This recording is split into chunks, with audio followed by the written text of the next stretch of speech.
Bienvenidos al podcast de Centro Eleia, Actividades Psicológicas.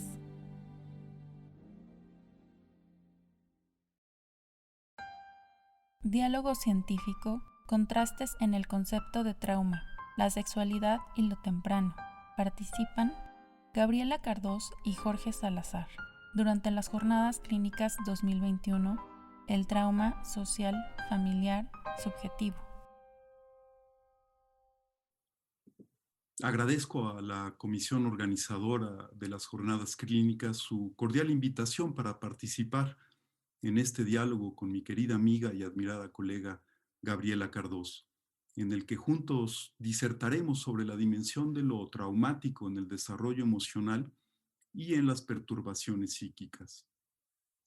Asimismo, expreso mi reconocimiento y gratitud a nuestros directores científicos y fundadores del Centro Eleia, Celia Leiberman y Norberto Blechmar, tanto como a los miembros de la comisión, por haber hecho posible esta reunión bianual, no sin la entusiasta colaboración de todo el personal docente y administrativo de la escuela, y con ello mantener viva la tradición del ciclo de jornadas, a pesar del entorno desfavorable y las múltiples crisis desatadas por la pandemia. Quisiera destacar la encomiable labor realizada por esta institución educativa durante los últimos 15 meses, no solo al proseguir sin interrupción sus cursos regulares y los programas de educación continua, sino más importante aún, fiel a su vocación de servicio a la comunidad, por brindar la atención psicoterapéutica necesaria, oportuna y eficaz a las personas más afectadas por esta inusual contingencia. Hoy más que nunca, en tiempos de una inopinada y mortífera pandemia, nuestra generación es puesta en vilo por la amenaza que ésta representa para la vida humana y pone a prueba los recursos internos, subjetivos, familiares y sociales para contender exitosamente con la calamidad. A decir verdad, el incremento vertiginoso de las cifras de enfermedad y muerte a nivel mundial, ocasionado por el letal coronavirus, ha exhibido la precariedad e insolvencia del Estado y el deterioro del lazo social, este último debilitado progresivamente a escala global durante las últimas décadas, en beneficio del narcisismo hipertrofiado, deplorable emblema de la sociedad contemporánea. En el plano individual, la falta de vínculos genuinamente empáticos, fraternos y solidarios ha dejado a las personas solas e inermes frente a las adversidades que las avasallan y se traducen, evidentemente, en mayor malestar y sufrimiento psíquico, como es fácil constatar en los múltiples efectos deleterios ocasionados por la crisis pandémica. La falta de cohesión social que padecen muchas familias mexicanas deja a expensas de sus integrantes lidiar improvisada y desorganizadamente con la contingencia sanitaria y económica, lo cual es inseguro, temerario e ineficaz. Por si fuera poco, en México hemos sido testigos del aumento en lo que va del siglo de todas las modalidades de violencia, criminal y política, étnica y social, de género y doméstica, abuso y maltrato infantil, así como, por no dejar de mencionarlo, la cada vez más frecuente violencia que ejercen los hijos de cualquier edad en contra de sus padres, y de la inaudita barbarie que adquieren sus formas más atroces, agudizadas, de acuerdo con numerosos reportes periodísticos y diversas investigaciones preliminares, por el aislamiento social y el prolongado confinamiento sanitario. Cómo preservar la salud mental y coadyuvar incluso a su restauración bajo estas condiciones aciagas que asedian por doquier, desequilibran al mejor plantado y desasosiegan a los temperamentos más ecuánimes. Cómo revertir o aminorar los efectos traumáticos agudos y crónicos, sutiles y brutales, continuos y episódicos que dañan duraderamente la psique. Este es sin duda el mayor desafío que hemos enfrentado hasta ahora los profesionistas que ejercemos la práctica psicoanalítica, quienes nos dedicamos a este necesario y noble, pero también arduo oficio, que responde con su centenario saber y su dilatada experiencia a la demanda que emerge de la angustia, el dolor y el sufrimiento psíquicos. En la actualidad, los acontecimientos que pueden devenir traumáticos son inespecíficos y omnipresentes. Lo anterior es resultado de la confluencia de dos tendencias complementarias. La primera consiste en la ampliación del sentido de la noción de trauma en el ámbito psicológico, la cual no se restringe solo a la consideración de los efectos perniciosos en la mente ocasionados por la ocurrencia de eventos calamitosos cuya elevada magnitud afecta invariablemente a la mayoría de las personas que lo sufren, como son las catástrofes, cataclismos y desastres naturales, así como los accidentes graves atribuidos a fallas humanas, sino que además incluye en su definición ampliada a cualquier experiencia cuyo monto afectivo, indistintamente de su intensidad, signifique un daño psíquico para una persona en particular, por lo general frágil emocionalmente o vulnerable a consecuencia de sus condiciones psicosociales. Dicho de otro modo, existen en principio eventos traumáticos reales y objetivos que tienden a producir efectos deleterios en forma universal y con relativa indiferencia de las variables psicológicas individuales, tanto como experiencias traumáticas que lo son únicamente para determinados individuos en función de sus rasgos caracterológicos predisponentes, de su débil estructura de personalidad o de su disposición subjetiva sensible, con indistinción de la dimensión realista del acontecimiento, de su ocurrencia episódica y única, continua y repetida, o de su causalidad natural, familiar o social. Cabe señalar que incluso en el primer caso, la vivencia del trauma es siempre subjetiva y su tramitación psíquica depende más de los recursos internos que de las propiedades objetivas inherentes al suceso. La segunda tendencia se refiere a la mayor exposición de las personas en el mundo globalizado a las vivencias potencialmente traumáticas, debido sobre todo al desarrollo de la moderna tecnología bélica altamente sofisticada que posee una enorme capacidad de destrucción, elaborada precisamente para ese fin, y a la incidencia en aumento de los hechos criminales y violentos en la sociedad contemporánea, tanto en la realidad como en la ficción, así como a su mayor difusión en los medios masivos de comunicación. La combinación de estas series de factores vuelve muy difícil para cualquier persona sustraerse de caer presa en algún momento de la dimensión de lo traumático, incluso cuando cuente con privilegiadas condiciones de vida y determinantes psicológicos aparentemente firmes. Por lo anterior, el trauma psíquico constituye en la práctica psicoanalítica un motivo asaz frecuente de intervención clínica cuyo discernimiento psicodinámico es necesario comprender a fin de propiciar su resolución. La Gran Guerra obligó a Freud y a sus primeros discípulos a considerar una nueva entidad clínica, las neurosis de guerra, como parte de las neurosis traumáticas, pero diferenciada de estas y a su vez de las neurosis de transferencia debido a la especificidad de su agente causal. Aún antes, el advenimiento del ferrocarril en la moderna sociedad industrial, símbolo inequívoco del progreso tecnológico, fue al mismo tiempo la causa eficiente de eventos traumáticos significativos que desencadenaron trastornos neuróticos en las víctimas de los accidentes ferroviarios. Estos cuadros clínicos eran indistinguibles de las neurosis de transferencia, excepto por su etiología traumática específica. Al trauma real, evidenciado por las lesiones físicas que dejaba en el cuerpo, se añadía un componente psicológico que, por analogía, suponía un daño invisible en la mente. El trauma psíquico había perforado la protección antiestímulo del aparato psíquico, ocasionando una reacción de angustia automática en vez de la señal de advertencia para anticipar las posibles medidas preventivas y con ello su desorganización y desequilibrio homeostático.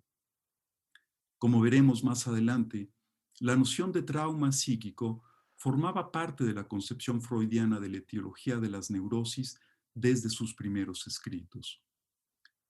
En buena medida, a las neurosis de guerra se deben sus elaboraciones teóricas acerca de las pulsiones de destrucción y muerte y de la compulsión de repetición, que fueron desarrolladas con mayor amplitud por los continuadores de su obra.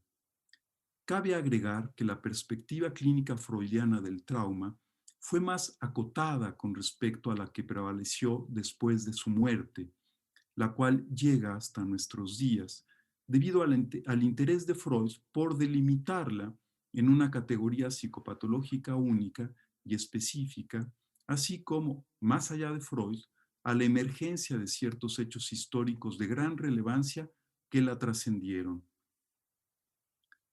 Freud falleció apenas unos días después del comienzo de la Segunda Guerra Mundial, por lo que, a diferencia de sus sucesores, no pudo atestiguar los terribles acontecimientos de su desenlace, el atroz descubrimiento de los campos de exterminio nazi y el genocidio del pueblo judío, así como la detonación de la bomba atómica cuyo estallido en 2 ocasiones mató al instante a miles de personas. Estos 2 trágicos eventos cambiaron para siempre la dimensión de lo traumático y contribuyeron a que el psicoanálisis post-freudiano postulara con vehemencia la prevalencia de la pulsión de destrucción como causa principal de la enfermedad, locura y muerte. Más aún, el poder destructivo de las armas nucleares en los arsenales de las potencias militares propició un giro cualitativo con respecto a las guerras anteriores. Por primera vez en la historia, el ser humano contaba con un arma de destrucción masiva cuyo potencial devastador podría llegar a exterminar a grandes sectores de la población, si no es que a la humanidad en su conjunto. La sociedad contemporánea ha vivido desde entonces atenazada por el miedo objetivo de su aniquilación ante la eventualidad de una nueva conflagración bélica a gran escala. Asimismo, a la luz de las revelaciones de estos fehacientes testimonios de la barbarie humana, el psicoanálisis francés llevó a cabo una valiosa investigación sobre la transmisión generacional del trauma. Un mismo evento traumático no solo afecta a la generación que lo padece, sino que extiende sus efectos devastadores a los familiares descendientes de las víctimas mortales y de los sobrevivientes. Estos autores concluyeron que el trauma, en tanto acontecimiento que excede la posibilidad de ser representado, lo inenarrable que deja sin palabras a la primera generación, se transmite a las siguientes como un silencio ensordecedor que causa en sus nuevas víctimas diversos trastornos psíquicos sin que encuentren su explicación en algún motivo aparente de las circunstancias históricas individuales. En estos casos, no es el pasado reprimido infantil el que desde el inconsciente se agita en el mundo interno, sino el traumático pasado familiar y social pendiente aún de inscribirse como saga en la historia subjetiva para ser por fin elaborado. Adicionalmente, debemos mencionar otros hechos para comprender la dimensión de lo traumático en la actualidad y sus diversos efectos en los seres humanos. A partir de la segunda mitad del siglo XX, surgen cada vez con mayor fuerza y poder destructivo grupos terroristas de diverso cuño que perpetran atentados marcadamente violentos como forma de entablar la guerra con los estados nacionales, infundiendo terror en la población desprotegida. Un nuevo giro cualitativo es introducido por el terrorismo, pues sus traumatizadas víctimas ya no son los soldados en los campos de batalla, sino la sociedad civil, los ciudadanos ordinarios en su quehacer cotidiano que pueden ser inmisericordiamente masacrados en la plaza pública. La conciencia de que la víctima de un acto terrorista Puede ser cualquier persona indefensa en cualquier momento y lugar, le otorga al trauma no solo una apariencia fantasmal, impredecible e inevitable, sino la contundencia de su materialización súbita en la realidad objetiva. El sentimiento de terror, que de hecho Freud distinguió de la angustia y del miedo, adquiere con las actividades terroristas un significado que lo destaca aún más frente a los otros, meros síntomas de los habituales conflictos neuróticos. Dicho lo cual, también se comprende que la otrora novedosa categoría nosológica neurosis de guerra quedara rápidamente en desuso para dar paso en su lugar a la noción más genérica y abarcadora de trastorno por estrés postraumático, más acorde con los modernos tiempos violentos y cuyos agentes provocadores son multicausales. Por último, es indudable que la difusión masiva e irrestricta a través de los medios de comunicación de las imágenes audiovisuales de los desastres naturales, accidentes, actos terroristas y diversos hechos violentos ha contribuido en nuestra época a la prevalencia de lo traumático en la vida cotidiana. La imposibilidad de dejar de mirar estas imágenes por parte de sus espectadores pone de relieve la primacía de la excitación mórbida que acompaña la experiencia del goce suscitada por la repetición sin fin de las múltiples versiones del trauma. Por añadidura, la clínica nos permite constatar que no en pocas ocasiones la visualización de estas escenas desencadena en algunos sujetos predispuestos la misma reacción sindromática postraumática, con la indudable participación de los mecanismos de identificación, tal como aparece en las víctimas directas de la experiencia traumática, sin que aquellos la hayan vivido realmente. Es incuestionable que este hecho clínico torna patente la dimensión subjetiva del trauma y su independencia con respecto a la realidad objetiva para causar asimismo estragos en la mente. Desde la perspectiva psicoanalítica, el concepto de trauma recorre de principio a fin la obra freudiana y se expande más todavía en los desarrollos postfreudianos. Lo encontramos en sus primeros escritos, en los que Freud lo vincula con la causalidad de las perturbaciones neuróticas, así como en su último libro publicado aún en vida, Moisés y la religión monoteísta, en donde lo retoma en una acepción más general con la que alude a la noción fundamental de conflicto psíquico, es decir, a la dificultad de dar trámite a las vivencias sexuales infantiles, la represión de las mociones de deseo inconciliables con el ideal del yo y el consecuente retorno de lo reprimido.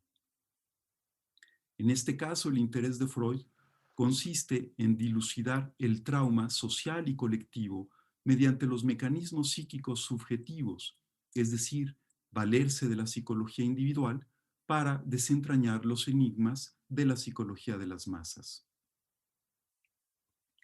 Es de sobra conocido que en un inicio Freud postuló la teoría de la seducción como etiología de las afecciones neuróticas, la cual desestimó muy poco tiempo después para introducir en su lugar el que a la postre devino el descubrimiento más trascendente de su prodigiosa producción intelectual, la fantasía inconsciente. La seducción implicaba una experiencia traumática para la mente precoz de un niño perpetrada por un adulto. Freud consideró implausible la universalidad de su hipótesis, mas nunca le negó la existencia de los abusos sexuales infantiles. La clínica le permitió cuestionar la factibilidad de los supuestos recuerdos traumáticos acaecidos en la infancia y considerar más bien que su aparición en el relato manifiesto de las pacientes histéricas era producto de la fantasía. Es así que escribe la célebre Carta 69 de su correspondencia con Wilhelm Fliess, en la que le confiesa ya no creer más en su neurótica. ¿Cómo comprender entonces la génesis de las neuropsicosis si el factor externo de naturaleza traumática había sido removido de la etiología?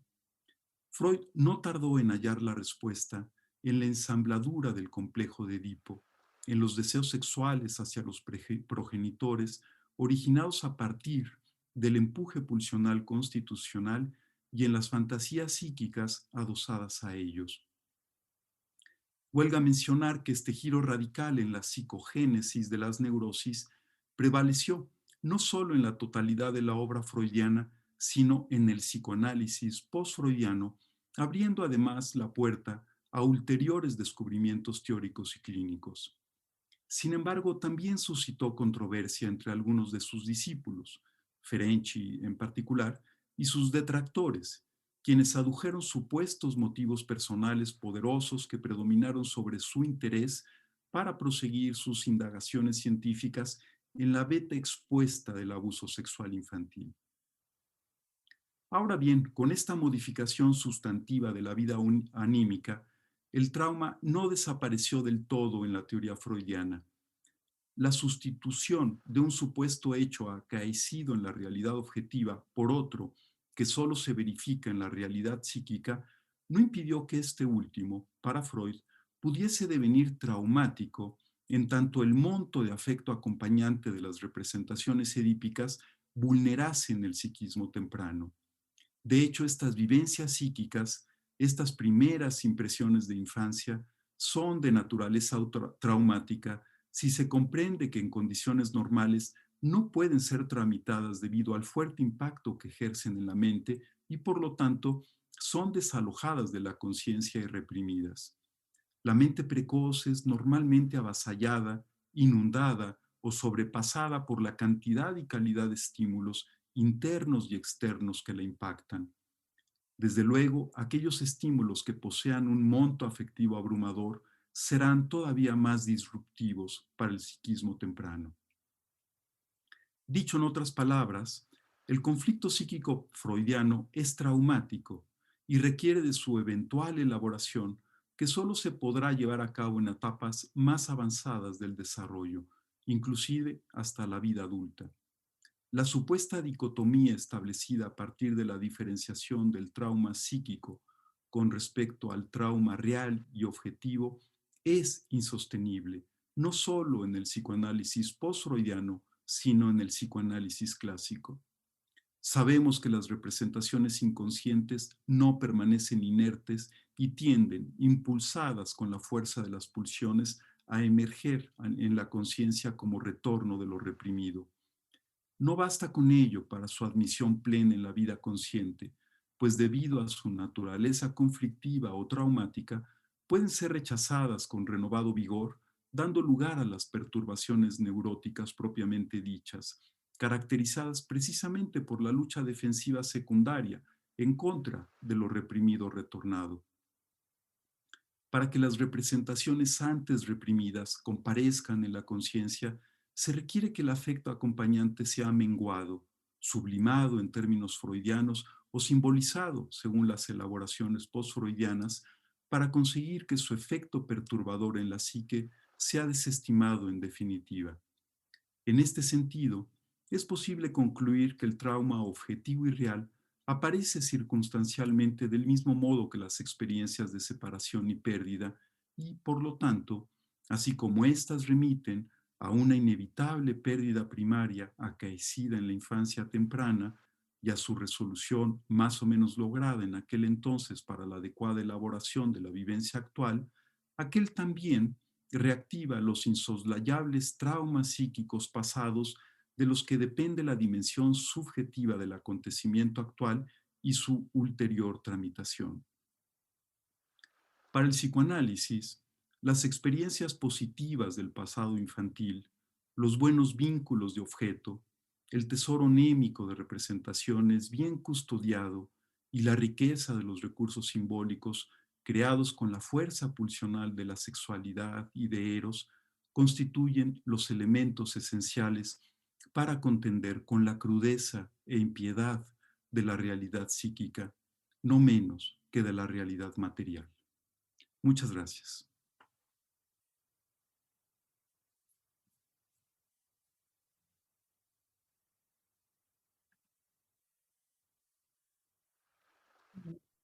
Gracias, Jorge. Muchas gracias y un gusto compartir contigo esta mesa. Y bueno, voy a dar paso a la lectura entonces de mi trabajo. Yo le titulé Huellas que marcan la vida, el impacto del trauma temprano. E inicio con una frase del Principito que dice, ¿de dónde vengo? Vengo de mi infancia. Buenos días a todos. Agradezco profundamente la privilegiada oportunidad de participar en estas jornadas clínicas al lado del doctor Jorge Salazar, un extraordinario y admirado colega en el campo de la clínica psicoanalítica. Me siento siempre muy honrada de colaborar con los doctores Bleichmar y de poder trabajar de manera cercana con muy queridos amigos y profesionales que colaboran en el Centro Eleya. Muchas gracias también a mis compañeros de la comisión organizadora de estas jornadas, Elena Ortiz, Nadezhda Berjón y Cristóbal Barú. La pandemia nos sorprendió a todos con su aparición. No distinguió razas, credos o clases sociales. Ante ella, todos resultamos susceptibles de enfermar, y eso la hace hasta el momento una situación sin precedentes. Mientras esto sucedía, creció el miedo, la ansiedad se empezó a manifestar en sus diversos síntomas y en algunos casos el terror tomó un lugar en las inadvertidas mentes. Lamentablemente, ni siquiera los países con experiencia de guerras o catástrofes naturales pudieron reaccionar a tiempo ante tal embestida cruel de este fenómeno universal. La nueva angustia de la enfermedad se sumó al agravante de la depresión ya existente en una sociedad llena de pérdidas irresueltas. Muchas personas atraviesan todavía situaciones de duelo, ya sea porque en concreto perdieron a un ser querido o porque su trabajo, su economía y hasta las cosas más sencillas que hacían de manera cotidiana han desaparecido. Los más afortunados pueden trabajar o estudiar desde casa. Los menos deben salir porque su trabajo así lo requiere. Algunos más no están tolerando el aislamiento, lo que en parte tiene que ver con dificultades en la relación al interior de la familia. La gente mayor siente el impacto de la soledad. Los adolescentes se sienten atrapados en el lugar en el que menos quisieran estar, es decir, en casa con sus padres, en lugar de estar con su grupo de pares. Los niños no están teniendo experiencias de socialización y los bebés han conocido rostros con cubrebocas que impiden mirar la sonrisa del otro. La experiencia de la enfermedad pandémica apenas ocurrida ha sido traumática desde cualquier lado que se la quiera observar. De pronto hemos tenido que sustituir lo acostumbrado por algo inédito. Forzarnos a encontrar algo creativo y hasta recreativo y adaptarnos ante una realidad extraña y que resulta peligrosa. Ahora vamos con incontables dificultades hacia la búsqueda de la salud física y mental, con recursos antiguos y nuevos y con la esperanza de ver muy pronto algunas soluciones.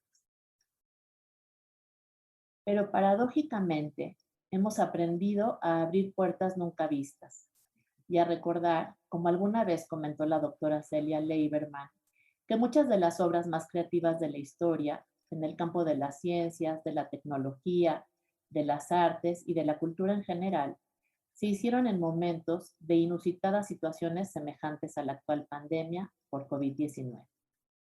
A tales acciones, tales reacciones.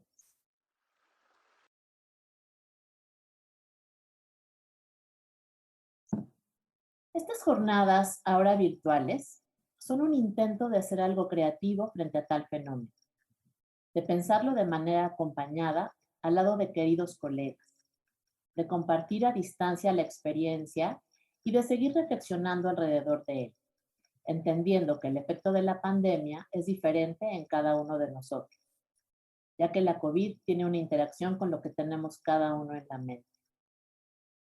Lo que sí podemos decir es que en general provoca angustia por ser algo que no podemos ver, un enemigo invisible que por momentos toma tintes de ficción y en otros de una realidad que percibe. Los tremendos desafíos actuales sobre la salud mental y los imponentes retos del trabajo clínico profesional nos dan también la ocasión de verlos como oportunidades únicas. Como respuesta ante estas tendencias es que hoy, por medio de las necesarias redes sociales o de lo así llamado virtual, nos podemos comunicar con ustedes para restablecer vínculos de interés profesional y encontrar juntos algunas luces en medio de la oscuridad. No podemos quedarnos solamente con la sensación, aunque cierta, de que de la pandemia no saldremos como éramos antes. Lo importante será proponer cómo tener recursos teóricos, clínicos o propuestas psicoterapéuticas pertinentes que ayuden a quienes padecen el impacto traumático de las situaciones semejantes a la presente. En este espacio, queremos hacer un breve recuento sobre lo que se considera en la actualidad trauma temprano, entendido como el resultado de los efectos de las fallas de la relación madre-bebé, ya sea por separaciones tempranas, por la patología de la madre o por la influencia del medio ambiente. Nos proponemos aportar algunos elementos que ayuden a encontrar líneas de análisis teórico en el ámbito de la infancia temprana respecto al afrontamiento del trauma en los primeros años por la fuerza de su impacto. La teoría del trauma ha sido un tema fundamental en el pensamiento psicoanalítico desde los estudios de Freud hasta nuestros días. Ha sufrido cambios y se ha enriquecido y transformado en parte gracias al estudio del desarrollo. Sin embargo, también es un concepto controvertido, pues nos lleva al debate clásico sobre el papel de la realidad psíquica y la realidad material. El psicoanálisis ha venido interesándose cada vez más por el estudio de lo temprano, pues proporciona un importante conocimiento sobre cómo se construye la mente, sobre el impacto de las experiencias primitivas y sobre la manera en la que las fallas en la capacidad de una madre impiden contener las ansiedades de su bebé en las primeras interacciones. Las consecuencias traumáticas de dichas fallas en la construcción de la mente podrían más adelante conducir a la formación de síntomas e inclusive de psicopatología. Este interés surge también del hecho de que el psicoanálisis ha ampliado su campo de trabajo hacia patologías graves como la psicosis, los trastornos fronterizos, las enfermedades psicosomáticas y las adicciones. Pero, ¿cómo es que ha evolucionado la teoría del trauma? Freud utilizó el concepto desde el comienzo de sus teorizaciones sobre la etiología de la histeria, aunque más adelante relativizó su importancia. En principio, lo concibió como un factor ambiental que invade a un yo incapaz de tolerarlo. Es decir, que su explicación inicial era económica. En sus postulados, el trauma era el resultado de un exceso de excitación. Su teoría inicial asumía la existencia de un trauma temprano en el sentido de que sus pacientes histéricos habían sufrido experiencias sexuales prematuras que habían sido reprimidas y por ello provocaban síntomas. Más tarde, abandonó la teoría de la seducción como explicación etiológica de las neurosis para dar paso a una formulación más compleja que ubicaba el origen de las neurosis en la realidad psíquica al afirmar que el trauma no se debía a un evento externo, sino que era producido por la fantasía. Sin embargo, y como lo señala Laplanche, el hecho de que Freud abandonara la teoría de la seducción lleva a la idea del endogenismo pulsional, sin tomar en cuenta el papel que ocupa el ambiente en la estructuración de la pulsión. En otras palabras, Freud atribuyó mayor importancia a lo intrapsíquico y dejó fuera la realidad externa. De acuerdo con Levine, el alejamiento de la teoría de la seducción y la relativa falta de énfasis en el trauma y en los factores externos como explicación para la psicopatología llevó a que se dudara de la veracidad de recuerdos, sueños y fantasías del trauma sexual infantil, los cuales eran entendidos como pantallas falsas asociadas a factores internos. De forma paralela al desarrollo de las dos posturas de Freud alrededor de la etiología de las neurosis, su idea del desamparo y el desvalimiento con el que nacemos ha llevado a pensar a muchos psicoanalistas sobre la necesidad del otro en la estructuración de la mente. Siguiendo a Boshan, integrar el trauma a nuestro pensamiento psicoanalítico actual exige que reconozcamos, valoremos y preservemos la realidad psíquica sin desconocer la realidad externa y los cambios que demanda. En la actualidad, la dicotomía entre lo interno y externo es menos rígida, de tal modo que poco a poco los psicoanalistas han ido tomando en cuenta el hecho de que las pulsiones dependen de interacciones reales con objetos externos importantes en periodos cruciales del desarrollo y por tanto están sujetos a la influencia potencial del trauma. Por ejemplo, se ha reportado una gran cantidad de experiencias clínicas en la literatura psicoanalítica moderna que muestran que los traumas más importantes, patogenéticamente hablando, ocurren en la niñez temprana. Puesto que el aparato psíquico del infante cuenta con menos recursos, el impacto es mayor que en el desarrollo subsiguiente o en la vida adulta. Mientras más pequeño es el sujeto, mayor dificultad tendrá para lidiar con la fuerza de la realidad externa, especialmente traumática. Sin embargo, es necesario resaltar que el hecho de que algo devenga traumático es muy subjetivo y parece no estar tan relacionado con la cualidad del evento, que puede ser interno o externo, sino con la forma en la que la mente de un individuo desafía la experiencia y es capaz o no de representarla. Esto dependerá en parte de las personas que acompañen al niño para procesar dicha experiencia. En la década de 1920, Abraham y Ferenczi abordaron el papel de las primeras etapas del desarrollo y del impacto de la calidad de la parentalidad en el papel de los procesos mentales del niño, y en particular de la depresión y la melancolía. Ferenczi rescata el concepto de trauma como factor etiológico importante en la patología mental. En su texto Confusión de lenguas entre los adultos y el niño, otorga a los objetos reales un papel importante en la construcción de la mente del niño, en particular cuando no cumplen su función protectora y en vez de ello imponen sus propios significados, no solo al evento traumático, sino a toda la existencia del sujeto, sin tomar en cuenta las necesidades del niño. La confusión de lenguas como trauma se refiere a un trastorno en la comunicación entre el niño y el adulto. Feder habla del impacto que tiene en el vínculo madre-bebé el que prevalezcan más allá de los sentimientos ambivalentes que existen en cualquier relación, sentimientos hostiles hacia su hijo e inclusive fantasías filicidas.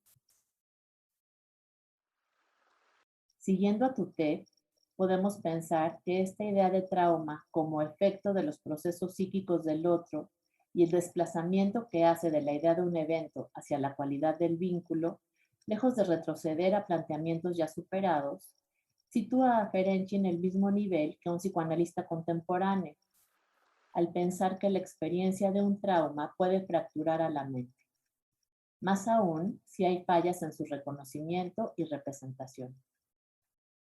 Sin embargo, en el caso de los niños pequeños, la pregunta sobre si pueden experimentar acontecimientos de un modo traumático y si estos pueden ser representados y recordarse es controvertida.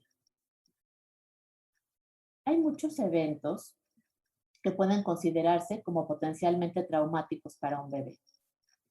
Algunos dependen de su ambiente cercano, como separaciones, migraciones, situaciones de violencia, la patología materna o las circunstancias que rodean su nacimiento. Algunos otros están relacionados con fenómenos naturales y otros más por su capacidad para tolerar la frustración. La pregunta que surge es cómo se da ese registro, si puede recordarlo en la medida que ocurre de manera temprana y el impacto que puede tener en su mente. Además, es necesario pensar que la experiencia del trauma está determinada por varios factores, entre los que se encuentran, siguiendo a Coates, la magnitud de la amenaza, el momento del desarrollo evolutivo en el que ocurre, el estatus del apego, un historial de traumas previos y el significado que el acontecimiento tiene para el individuo de acuerdo con sus elaboraciones APQ en la fantasía. Levine agrega que la respuesta social y el medio que rodea al sujeto también son importantes en términos del resultado final para que un evento se experimente como traumático. Para Coates, la relación de apego entre el niño y sus padres puede contribuir a que un niño se recupere de un trauma temprano y modelar la manera en la que tal evento se incorpora a su narrativa autobiográfica más adelante. De acuerdo con sus ideas, el síndrome de estrés postraumático relacional muestra la manera en la que la comprensión de un suceso es obtenida a través de los cuidadores primarios, quienes pueden moderar el impacto de un acontecimiento si son capaces de leer las señales del niño y responder a sus necesidades. Hay ocasiones en las que puede ser la madre quien experimenta el trauma, situación que puede afectar la relación que tiene con él, de tal modo que no tenga la capacidad suficiente para responder de manera sensible a sus pedidos. Dicho de otro modo, los padres juegan un importante papel en la manera en la que se percibe la experiencia y en cómo se procesa de forma cognitiva y emocional, pues los niños desde muy pequeños buscan en ellos señales que les permitan entender qué es peligroso y qué es seguro. Lo que es llamativo es que con frecuencia parece que son los padres y otros adultos quienes no pueden tolerar y prefieren negar el verdadero impacto que un acontecimiento traumático puede tener en un niño. Esta autora considera posible que esta idea provenga de una creencia errónea que se sostuvo durante algún tiempo, que los recién nacidos no tienen la capacidad neurológica para experimentar dolor y más aún, tampoco tienen la capacidad para recordar el sufrimiento. De ahí que lamentablemente no se suministrara anestesia al momento de realizarles algunos procedimientos médicos dolorosos. Por ejemplo, los niños menores de 3 años no pueden describir un trauma con palabras, pero lo representan a través del juego, de manera motora y por medio de manifestaciones somáticas, situación que da cuenta de una capacidad preverbal para representar de manera simbólica acontecimientos que quedaron registrados en la memoria. Es así que Coates concluye: los niños pequeños pueden experimentar y codificar el trauma cuando éste tiene lugar, pero también son capaces de revivirlo una vez pasado el acontecimiento mediante la representación afectiva y somática. Bauer sugiere que la disponibilidad del lenguaje en el momento del trauma no impide que éste pueda ser recordado o expresado verbalmente más adelante. La capacidad para jugar y expresar de ese modo la vivencia apunta hacia ese mismo lugar. A través del juego se pueden expresar aquellas memorias preverbales. Ter muestra que a través de ejemplos, la manera en la que niños menores de 3 años, si bien no pueden describir un trauma con palabras, lo representan en el juego mediante la conducta motora y las respuestas somáticas, y concluyen que el juego ordinario se puede distinguir del postraumático, porque se desarrolla de manera compulsiva y es una reactuación repetitiva del trauma. Estas experiencias preverbales se expresan con claridad en lo paraverbal, de lo que la doctora Elena Ortiz nos habló más temprano, tanto en las sesiones de niños como en las de los adultos. Por ejemplo, en lo que el adulto hace, en el ritmo del lenguaje y tono de su voz, en la manera en la que se mueve, en sus gestos, etc. Es por ello que para Meltzer es importante estudiar el funcionamiento psíquico temprano, pues enriquece la capacidad de los analistas para ver al niño en el adulto, y en ese sentido cree que todo analista debería formarse también en el análisis de niños y que alejarse de la dimensión infantil convierte nuestro trabajo en algo demasiado teórico. Por esta razón, lamenta que la formación en el análisis infantil no tome un lugar más importante en el entrenamiento psicoanalítico.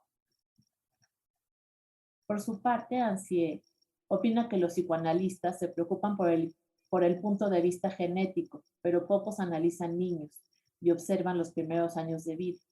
Así que propone también que se preste atención a la técnica de observación de bebés.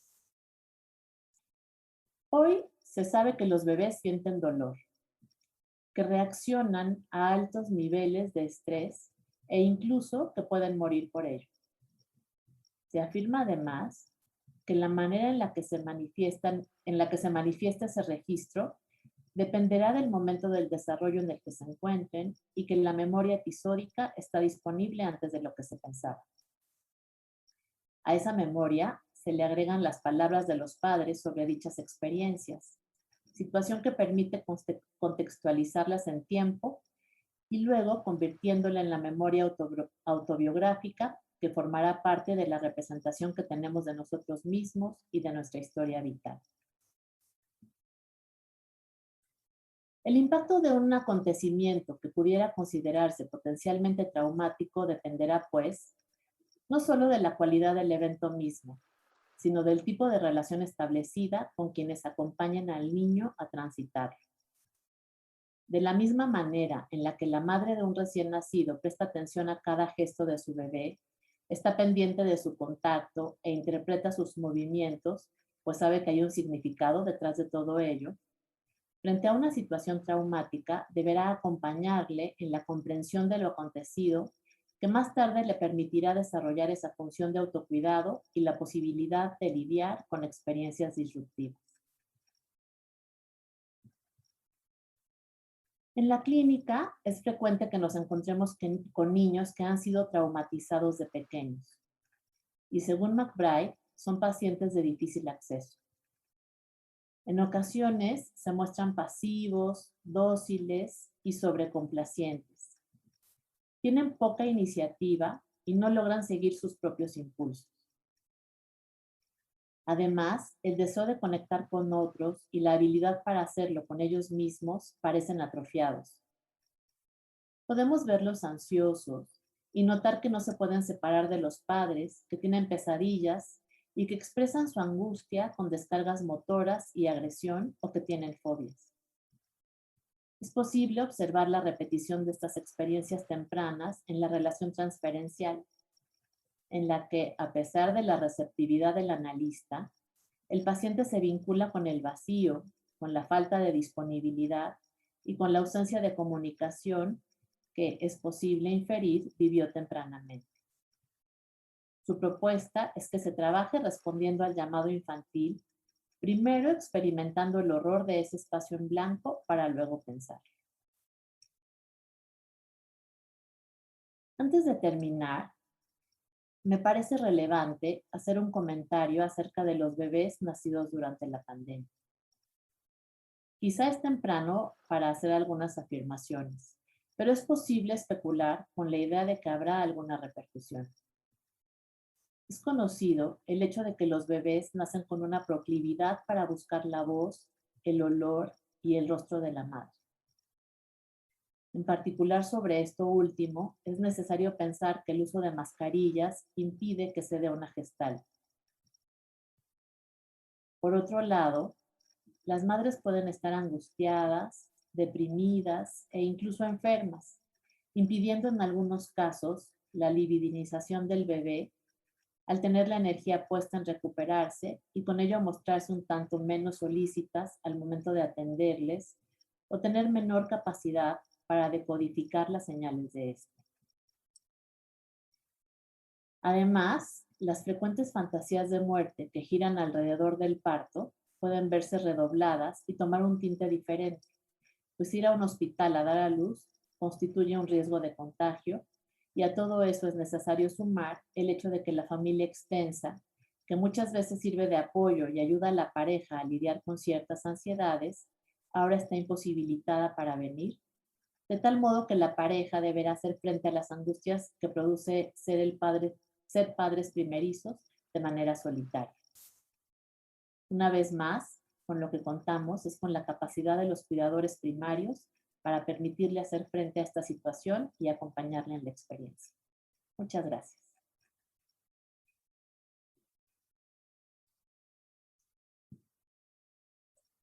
Listo, Jorge. Pues ese es el trabajo que tenía preparado y encuentro que hay algunos puntos de unión con el trabajo que tú nos presentaste, ¿no? Eh, que me gustó muchísimo. Muchas gracias. En Muchas particular, gracias, la parte igualmente. de cómo se transmite de manera transgeneracional Ujú. algunas cosas, ¿no? Hablabas de situaciones tan dramáticas como los conflictos sociales, las guerras, ¿no? Pero hablando en particular de los niños, ¿no? Pensaba en cómo se transmiten también ideales, fantasías y cosas que ha cargado la familia misma, ¿no? Eh, no sé, voy a mirar qué preguntas tenemos. Mientras tanto, abono un poco a lo que comentas, sin duda, yo estoy de acuerdo también contigo con respecto a una previsión, y no por ser catastrofista, ¿no? Yo no quiero dejarles tampoco a nuestro auditorio una idea, ¿no? Del terrible mundo en el que nos encontramos. No, tenemos cosas buenas y malas, desde luego, los seres humanos. Pero estoy de acuerdo contigo con base en los trabajos que nos preceden de varias décadas atrás, autores prominentes. Podemos ya de entrada considerar, y quizá tenemos más elementos preventivos para empezar a trabajar con estos niños pandémicos, ¿no? En tiempos pandémicos, precisamente por lo que se les está transmitiendo eh, a través, pues, ¿no? De las ansiedades que los padres tienen en una época como la que estamos viviendo, ¿no?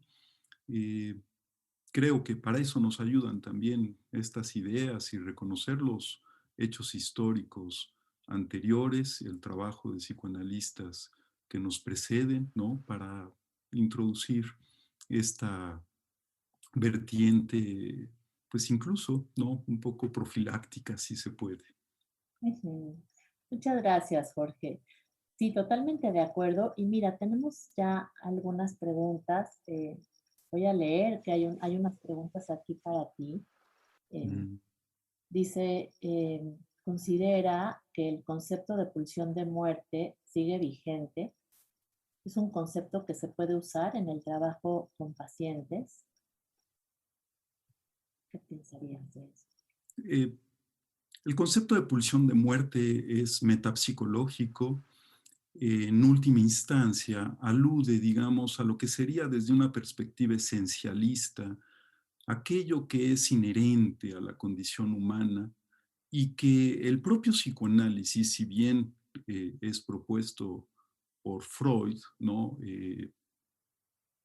No tiene los medios como para corroborar, y creo que ninguna disciplina científica los tiene, los medios, para corroborar, digamos, la esencia del ser humano, ¿no? Aquellos aspectos que son inherentes a nuestra condición. Creo que en ese sentido, digamos, es una especulación teórica, metapsicológica, indemostrable, ¿no? Mediante recursos científicos, pero me parece conveniente, ¿no? Creo que aludir a la pulsión de muerte es un recuerdo que tenemos presente, que creo que debemos también, pues, recuperar, ¿no? Nombrar, para que no se nos olvide que los seres humanos también podemos tener una beta muy destructiva, muy mortífera, muy dañina, ¿no? Y no dejar que predomine, ¿no? Eh, Está esa otra vertiente que es eros y pulsión de vida, y también quizá la podemos tener como algo inherente a la condición humana, pues, ¿no? Y aunque no podamos demostrarlo tampoco desde ahí, creo que nuestro actuar, en la forma como nos relacionamos con nuestros objetos, con los demás, con el otro, con nosotros mismos, con el entorno, etcétera, pues están esas tendencias propias, ¿no?, del ser humano a lo largo de toda la civilización y en todos los confines del mundo. Así que pues creo que hablar de pulsión de muerte es un buen recordatorio de cualquier manera, que no se nos olvide que podemos tener esas fuerzas destructivas dentro de nosotros mismos y trabajar para evitar que hagan de las suyas. Y sin duda lo que vemos son sus efectos, ¿no? Es decir, lo que sí podemos ver es cómo se manifiestan en el día a día de las personas. En tu texto, por ejemplo, Jorge escribía sobre el gusto que de pronto hay en ciertas personas de observar situaciones traumáticas que no les sucedieron Ujú. a ellos, que le sucedieron a alguien más, pero que de alguna manera hay como cierto placer, vamos a decir así, en mirar algo de eso, y que inclusive el impacto traumático era muy parecido, o postraumático era muy parecido a las personas que efectivamente lo han vivido, ¿no? Entonces, esa pregunta que haces es muy interesante. ¿Qué nos empuja a desear conectar y mirar estas cosas, ¿no? Y me parece que una de las explicaciones que podríamos encontrar a eso justamente tendría que ver con esta pulsión de muerte que nos habita, que como dices no es más que una hipótesis, pero que podemos observar en sus resultados, ¿no? En los efectos en la vida cotidiana, ¿no? Así es. Y con base también a las dos ponencias de nuestras compañeras y amigas, ¿no?, la doctora Elena Ortiz y la doctora Marta Pusch, excelentes ponencias, ¿no? Ahí también recordamos efectivamente cómo desde aquellas experiencias clínicas que llevaron a Freud en 1920 a postular el tercer y definitivo dualismo pulsional con la pulsión de muerte. Y uno de esos aspectos que están articulados con la pulsión de muerte es el goce, la experiencia del goce, ¿no? Que sí hay que entender el goce no como una experiencia de placer, sino un plus de placer, como se denomina en el psicoanálisis post-freudiano, donde hay una vinculación con lo mortífero, ¿no? La compulsión de repetición que es inherente al goce es lo que lleva también a hacer esta distinción cualitativa entre lo que observamos en la clínica y trabajamos con nuestros pacientes, qué tanto la repetición de los acontecimientos traumáticos sirve a su elaboración, porque hay algo de ello, hay que repetir quizá para elaborar, pero llevaría precisamente a esa dirección. Pero en este caso que estamos comentando, pareciera que la repetición es más de lo mismo, quedarse ciclado en ello, por decirlo así, ¿no? Es el goce el que se privilegia y es seguir experimentando esta sensación, digamos, ¿no? Que sí tiene algo de placer, pero también algo de mortífero, algo vinculado con la compulsión de repetición y que de hecho va en sentido opuesto, más que ir ligando a lo mejor con pulsión de vida aquellas experiencias que al repetir se van logrando elaborar, pareciera que de este otro modo va cada vez desarticulándose, desmezclándose más, hasta que por ahí quedan los estados psíquicos completamente abatidos, ¿no? Eso es la diferencia y es muy difícil quizá también pesquisarla en la clínica.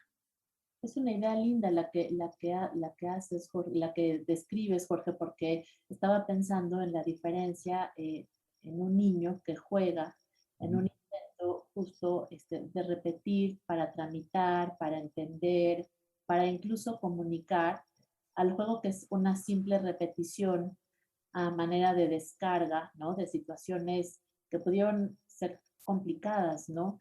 Em, Revisando algunos de los textos que es dolorosísimo, ¿no? Escuchar de situaciones traumáticas en bebés, veíamos como hay como una suerte de intento de representación, ¿no?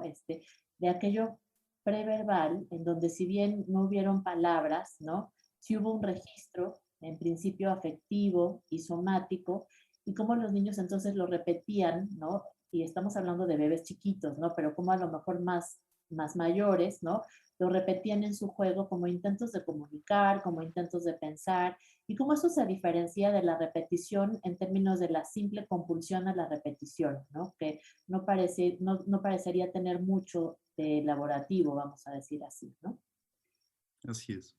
Yo creo que el registro transferencial es el que va dando la pauta para hacer esa diferenciación, ¿no? Cuando uno siente que esta repetición, porque nuestro trabajo es también un trabajo repetitivo, digamos, ¿no? No esperemos que cada sesión sea un gran progreso en términos de desarrollo y crecimiento, es muy lento, parcial, en fin, y nosotros repetimos mucho, ¿no? Vaya, hasta la enseñanza es repetitiva, ¿no? Repetir es aprender, ¿no? Es enseñar, ¿no? Pero es una repetición que conduce a un crecimiento, ¿no? Y quizá es lo que uno percibe en esta dimensión, ¿no? Como más afectiva, más emocional, más de la cualidad del vínculo. A diferencia de lo contrario, que es la repetición estereotipada, rígida, que no se acompaña de creatividad, de imaginación, sino que está simplemente en una circularidad propia, pues sí, de la experiencia del goce o de la compulsión de repetición vinculada con lo mortífero, con la pulsión de muerte. Y eso es lo que uno tendería a desatorar, ¿no? Porque eso no está conduciendo ni a la elaboración ni al desarrollo y crecimiento psíquicos. Muchas gracias. Oye, Jorge, hay otra pregunta que pone, Ujú. ¿cómo explica el psicoanálisis el estrés postraumático secundario que se da en trabajadores de salud mental por escuchar relatos traumáticos?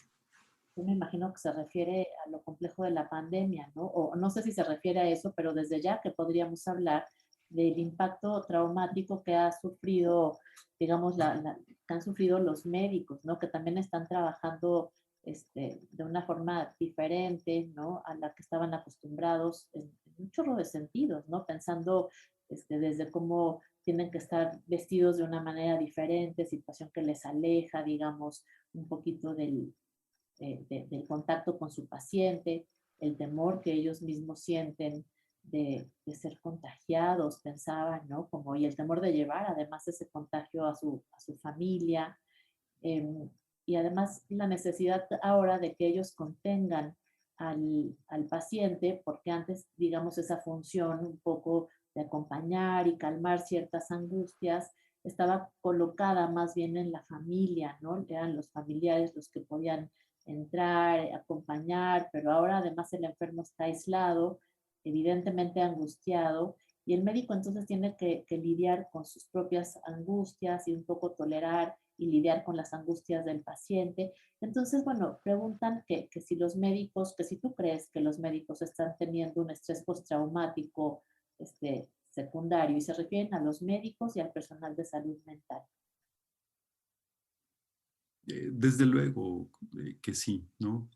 Eh, Creo que el psicoanálisis no nos va a dar nunca una respuesta en una situación tan específica, tan delimitada, y precisamente por lo que hemos comentado, ¿no? Tanto en esta charla, con los trabajos que hemos elaborado y las ponencias, insisto, de Elena y Marta, ¿no? Aquí lo que veríamos es precisamente esta interacción entre los recursos psíquicos que posee una persona, pues en este caso un profesionista de la salud o del campo de la salud mental en particular, ¿no?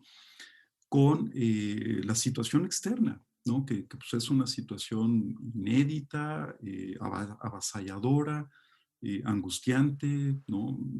Eh, con un influjo enorme, ¿no? En la vida de cualquier persona, ¿no? Y eso a su vez tendríamos que pensarlo, que es propio del pensamiento psicoanalítico, con lo ocurrido en la formación de este sujeto, que ahora es un médico, o ahora es un profesionista, una persona que trabaja en un hospital, en fin, u otros sujetos, ¿no? Que por ahí también se dedican al área de la salud o circunstancialmente les toca, por ejemplo, familiares que desempeñan el rol de cuidadores, por ejemplo, ¿no? De familiares enfermos, ya sea también en la situación actual o bien enfermos crónicos, ¿no? Que les complica la situación, pues. Tenemos entonces que considerar cómo está estructurada, ¿no? Esa persona, pues también con base en su historia individual, y ahí es donde vienen a cuento, digamos, pues todas estas ideas que ya se pusieron sobre la mesa, ¿no? La interacción del bebé con la madre, el mundo interno de la madre, ¿no? Introyectado por el bebé, autores como Freud, Klein y posteriormente Winnicott, Bion, Meltzer, ¿no? En fin, todos estos elementos que nos ayudan a pensar el psiquismo, pero a mí me gustaría también dejar en claro una idea, ¿no? Que el psicoanálisis no defiende nunca una postura en la cual, digamos, los seres humanos tengamos una salud mental a prueba de todo, ¿no? O tengamos una capacidad de simbolizar, de representar, como le podamos llamar con base en todas estas ideas también, eficaz y perfecta. No, no. Creo que tenemos que reconocer sin duda nuestros límites, ¿no? Desde luego que esto estará dado en cada caso en la subjetividad individual, pues por lo mismo que estoy comentando, experiencias individuales, la formación de cada quien, la situación actual, ¿no? El contexto, ¿no? Entonces están todas estas variables siempre en juego, ¿no? Eh, los profesionistas de la salud mental en estos momentos están exigidos, ¿no? Para contender con el sufrimiento, el dolor, el trauma, ¿no? De muchas personas que están siendo afectadas por él, ¿no? Y el propio profesionista, médico o terapeuta, o las dos cosas, en fin, también se encuentra sobreexigido. Cuídense mucho, ¿no?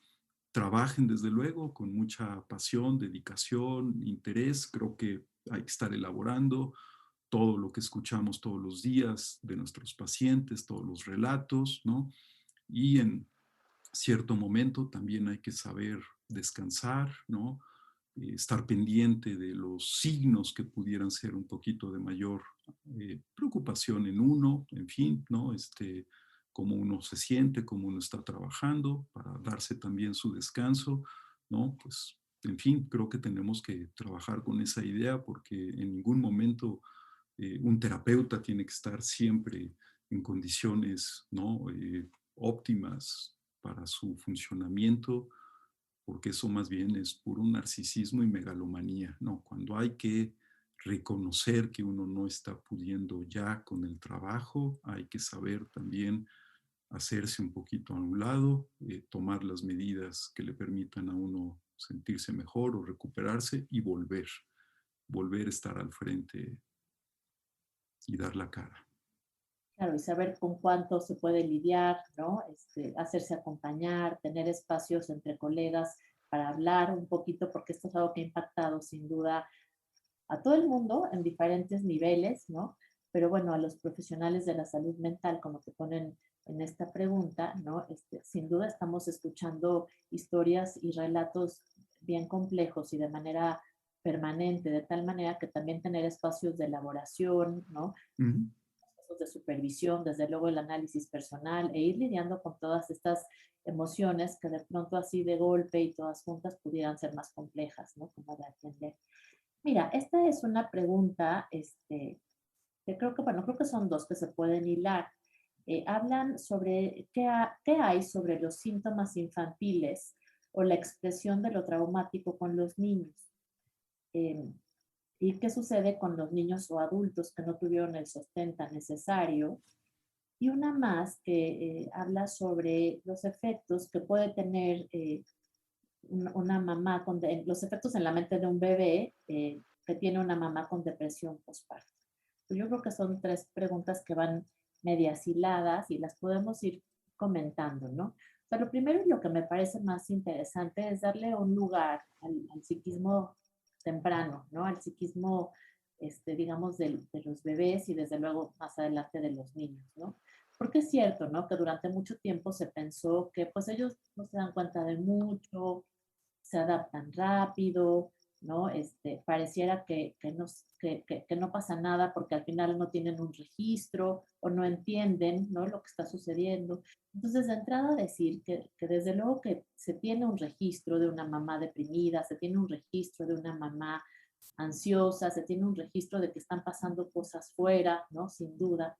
Y el no contar, digamos, con estas experiencias de sostén en momentos tan tempranos, sin duda en donde se está armando y construyendo el aparato psíquico, pensando que este se construye en una relación con el otro, es como quedar un poco desvalido.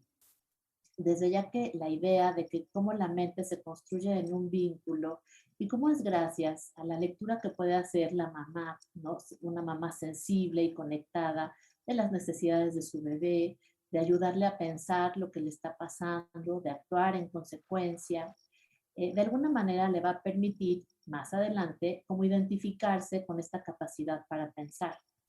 Pero una mamá deprimida, por ejemplo, una mamá ansiosa, de pronto puede tener esta capacidad para conectar con lo que su bebé necesita disminuida.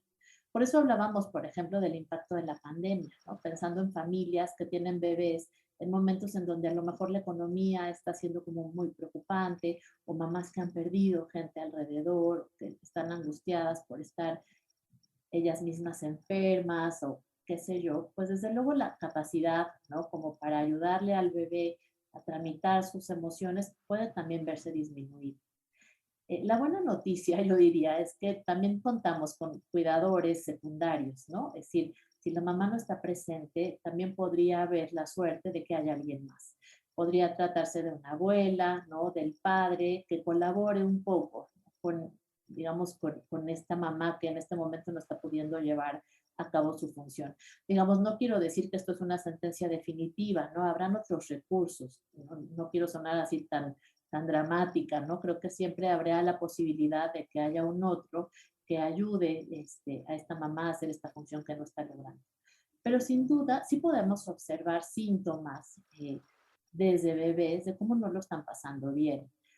Por ejemplo, los trastornos del llanto, los trastornos del sueño, desde ya los trastornos en la piel. Y en niños más grandecitos podemos observar, por ejemplo, pesadillas, fobias, eh, molestia ante ruidos fuertes. eh, y claro, el impacto hacia la adultez que eso implicaría sería el no tener como internalizada esta función, de tal manera que es ahí en donde quizá el impacto de las situaciones externas no son tan importantes, ¿no? Como la capacidad que uno tiene para tramitarlas o pensarlas. Y es ahí porque digo que quedaría como un poquito desvalido en ese sentido, porque probablemente esta función pues no resulte acabada o disminuida. Justo vamos a platicar en una de las mesas clínicas algo alrededor de una nena cuya madre tuvo que quedar hospitalizada y hubo una separación temprana. Y es muy interesante ver, porque la mamá se quedó en el hospital, y es muy interesante ver cómo además no solo es la situación en sí misma, sino lo que esta mamá le transmite en su narrativa a la bebé. En la actualidad es una niña mayor, pero la madre expresa en las entrevistas, por ejemplo, que le preocupó mucho sentir que su bebé hizo su primer vínculo con una enfermera. Y llama la atención que lo diga de esa manera, porque el primer vínculo no tendría que hacerlo con una enfermera independientemente de la presencia de la madre, pero es así como quedó este registro en su mente. Entonces, además, lo que los padres pueden decirle al niño sobre lo que pasó, también, digamos, ayuda o impide o obstaculiza el que el niño tramite de mejor manera ciertas circunstancias, ¿no? Entonces, bueno, sí hay que pensar que claro que se pueden ver síntomas en los niños que tienen que ver con situaciones traumáticas. Y preguntan también, Jorge, si en los niños que aparentemente parecerían no tener ningún impacto ahora por la pandemia. Yo pienso que esto se va a ver adelante, digamos, ¿no? Que puede ser que no, porque tuvieron muy buenos recursos para atravesar por esta situación, Puede ser que tenían un aparato lo suficientemente sólido o construido, como decía Marta más temprano, como para lidiar con ciertas experiencias, o puede ser que más adelante sí podamos observar el impacto que tuvo esto en su mente. Cuando yo me refería a los bebés que ven rostros ahora con cubrebocas, eh, pues bueno, también existe la capacidad de conectar con la mamá no solo a través de las sonrisas sino del contacto con la piel, con su voz, con su olor, con la forma en la que lo sostiene. Y digamos, eso permitirá que a lo mejor esta función que ahora mismo está como interrumpida, de alguna manera pueda como un poco compensarse, pero son cosas que no vamos a ver necesariamente ahorita. Sin embargo, tendríamos que estar alertas, ¿no? De las posibles repercusiones más adelante. Así es, coincido totalmente. Además, es la naturaleza de nuestro oficio, ¿no? Juzgamos los hechos acaecidos en el pasado a partir de los resultados que observamos posteriormente. Así que hasta ahora podríamos decir que en algunos casos las cosas han ido bien. Qué bueno que así fuera, si fuera el caso para algunos de estos niños, para otras personas. Hasta ahora va bien, qué bueno, ojalá así siga. Si no, pues ya veremos también sus efectos posteriores, ¿no? Así es. También creo que aquí me gustaría señalar esta paradoja, ¿no? Que quizá existe también con respecto, a partir también de la pregunta de las mamás, a lo mejor con depresiones postparto o muy traumatizadas que están criando bebés en este momento, en fin, ¿no? La paradoja es que quizá un cataclismo generalizado, ¿no? Eh, convoca, ¿no? Una participación de redes comunitarias, familiares, que permiten la intervención de otros objetos, ¿no? Que desempeñen esas funciones necesarias para la construcción del psiquismo temprano, ¿no? No siempre, quizá no siempre, pero en general es así. A mí me preocuparía más esta dimensión como más silenciosa de lo traumático, ¿no? Cuando pareciera que, que en apariencia todo está bien, que la mamá está pudiendo con la crianza del bebé, por ejemplo, ¿no? O que la vida sigue como se dice, o como se dice también con las pérdidas, ¿no? La vida sigue, etcétera, ¿no? Y entonces no hay un reconocimiento de la experiencia traumática o de la experiencia de pérdida y por lo tanto tampoco se prosigue una elaboración y se deja como al curso de los acontecimientos. Eso es, ¿no? Y nos decía Elena en su ponencia, lo que lleva a escindir estas experiencias del resto del psiquismo, ¿no? Se va configurando entonces, pues sí, una especie de subjetividad en islas, en archipiélagos, como también decía Green, ¿no? Donde la personalidad se está construyendo de una manera disociada, con elementos afectivos que por su naturaleza quizá dolorosa y traumática, no se han procesado y ahí están en alguna parte de la subjetividad. Sabemos que eso tarde o temprano eclosiona en enfermedades psicosomáticas o en otro tipo de trastornos, ¿no? Esa es la paradoja quizá de esta dimensión aparentemente silenciosa, todo va bien, ¿no? Que pueden tener en algunos casos las experiencias traumáticas. Yo creo que nuestro trabajo sería también cuestionar, ¿no? ¿En verdad usted se siente bien, ¿no? Con lo que está pasando, ¿no? ¿En verdad las cosas parecen que están ya normalizadas, ¿no? Creo que no hay que dejar pasar por alto también estas medidas defensivas que aíslan la experiencia traumática para encerrarla en un cajón, por decirlo así, dentro de la mente, que luego tendrá consecuencias mayores, mayores incluso que cuando se comparte una experiencia catastrófica con otros que por ahí, por identificación, por otros mecanismos, a lo mejor uno sale mejor librado de ellas, paradójicamente. Claro, y justo el tema de las jornadas es el trauma social, familiar, subjetivo, ¿no? Y es que el Mm, impacto de lo social de lo que tú hablas también es importante de mencionar, ¿no? Porque, em, digamos, hablando de lo temprano, se habla mucho de que dependerá también de la manera en la que la madre viva la situación y le transmita desde ahí al niño. Pero estaba pensando en cómo lo social, digamos, mm, no solo hablando de lo familiar, sino pensando en algo más extenso, lo social también sin duda puede ser una forma de sostén, ¿no? Y de acompañamiento. Por un lado, lo social traumatiza, como tú muy bien nos pusiste en tu texto, ¿no? Digamos, la violencia, todo lo que tú describes en tu texto, que hablas de una sociedad traumatizada, y por ahí te hacen una pregunta al respecto. Em, pero también acompaña, ¿no? Como a lidiar. En la entrevista que vamos a tener con el doctor Levine, él mm, menciona la diferencia que hay, por ejemplo, en pacientes que fueron, digamos, víctimas del holocausto y unos migraron a Nueva York y otros migraron a Israel. Y desde luego en Israel había como toda una comunidad que entendía y que acompañaba, que había vivido en carne propia y habían como más recursos para sostener, digamos, a aquellas personas que migraron por esa razón, mientras que quizá en una sociedad como la de Nueva York, tan multicultural y no estaban como, digamos, tan conectados y cómo había diferencias, ¿no? En la posibilidad de tramitar esto traumático también a partir de lo social, ¿no? Pienso en un ejemplo que pone Susan Coates en su texto sobre si los bebés pueden recordar el trauma.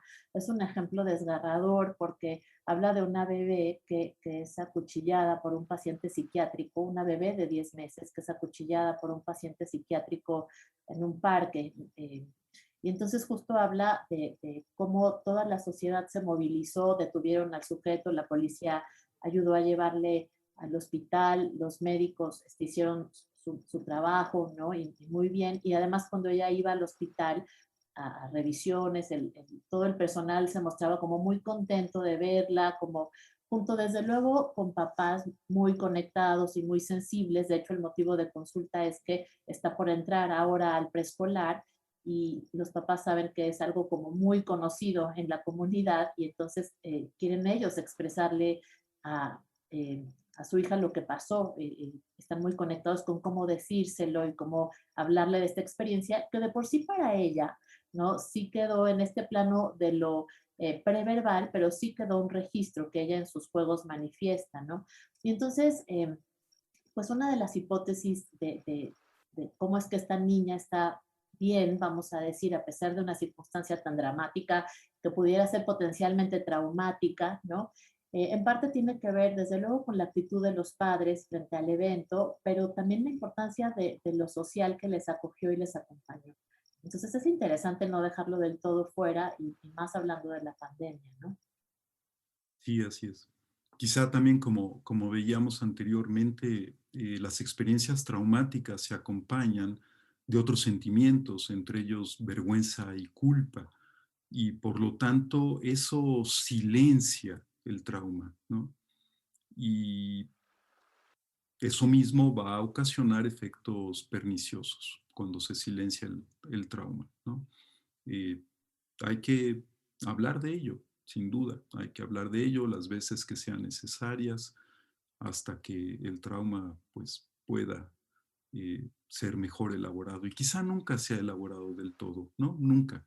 Yo estoy también de acuerdo un poco con esta idea, ¿no? Creo que es afín también a nuestro oficio de que las experiencias quizá más traumáticas, más dolorosas, pérdidas más significativas, nunca las elaboramos del todo. Pero esa es la elaboración, reconocer que no podemos elaborarlas del todo, porque creo que también nuestra sociedad contemporánea hace que tengamos una expectativa de que tengamos que ser mejores de lo que somos, a lo mejor perfectos, en fin, ¿no? Y pareciera que los duelos se tienen que acabar, los traumas se tienen que elaborar, ¿no? La sociedad humana tiene que seguir evolucionando hacia el progreso y la ilustración y demás, ¿no? Y no es posible, no es posible, ¿no? Conformémonos con llegar a un poquito más de lo que hemos sido, ¿no? Y aceptar la idea de que los traumas, las pérdidas, la condición humana y nunca las elaboraremos del todo. Esa es, creo yo, la medida, ¿no?, de nuestro trabajo clínico. Y en todo caso el impacto del silencio, ¿no? Que parecería que es mejor no decir, no pensar, no comunicar, ¿no? Con todo lo que eso impacta. Bueno, pues desde luego que tenemos un montonal de otras preguntas y como siempre pasa, muchas lamentablemente se quedan en el tintero. Pero Jorge, yo te voy a hacer una última para después despedir nuestro diálogo y recordarles que después de este diálogo vienen las mesas interactivas, las mesas clínicas, que son un evento interactivo. Ustedes van a poder elegir cuál es la mesa en la que prefieren estar. Eh, van a tener un recuadro en donde van a poder seguir el material clínico y van a tener además otro recuadro en donde van a poder, igual que ahora, escribir sus preguntas. Y bueno, pues yo quizá terminaría con esta pregunta que te hacen, porque que dice, ¿cómo, hablando sobre el terrorismo y la guerra, somos una sociedad traumatizada? ¿Estamos acostumbrados al trauma? Yo creo que es una linda pregunta para cerrar. No sé qué quieras decir sobre eso. Desafortunadamente, creo que sí nos hemos acostumbrado demasiado a vivir como vivimos, al trauma, a la violencia desmedida en todos los ámbitos, ¿no? Ya no solo en el espacio público, sino en la vida familiar, ¿no? La violencia doméstica, en fin. Sí, creo que estamos traumatizados, pero al mismo tiempo muy acostumbrados, ¿no? Quizá precisamente porque nuestros mecanismos disociativos nos permiten eso, ¿no? Que no es tampoco lo más idóneo, ¿no? Creo que tendremos que pugnar nosotros por desacostumbrarnos a vivir con estos niveles de violencia y de barbarie y de atrocidad, ¿no? Al mismo tiempo, yo quiero decirles también que yo estoy de acuerdo también con autores que piensan que estamos hoy en día en términos de la civilización, ¿no? Quizá mejor que antes, ¿no? Hay más derechos humanos, hay más conciencia, desde luego, ¿no? De la vinculación con el otro. Nos falta mucho, desde luego, por hacer, ¿no? Pero probablemente sí, hemos evolucionado un poco más. No quiero dejar en el auditorio la impresión de que estamos viviendo como tiempos de las cavernas, pues, ¿no? Tiempos primitivos, ¿no? Aunque hay algo de eso, desde luego, siempre, ¿no? Pero también esto sí se acompaña, digamos, como de un progreso humano, ¿no? Que creo que de cualquier manera hay que recuperar. No nos acostumbremos tanto al trauma, a la violencia. Eso sí, creo que lo podemos afirmar. Claro. Y cerrar así, ¿no? Cerrar diciendo que para estos dos espacios son intentos de pensar, de construir, que se alejan, ¿no? Bueno, pues muchas gracias, Jorge. Fue un gusto estar contigo. Muchas gracias a todos. Un placer y un gusto, Gaby, estar aquí a tu lado. Muchas gracias. Gracias a todos. Buen día. Entra a nuestro sitio web www.centroeleya.edu.mx o visita nuestras redes sociales para conocer más de Centro Eleya.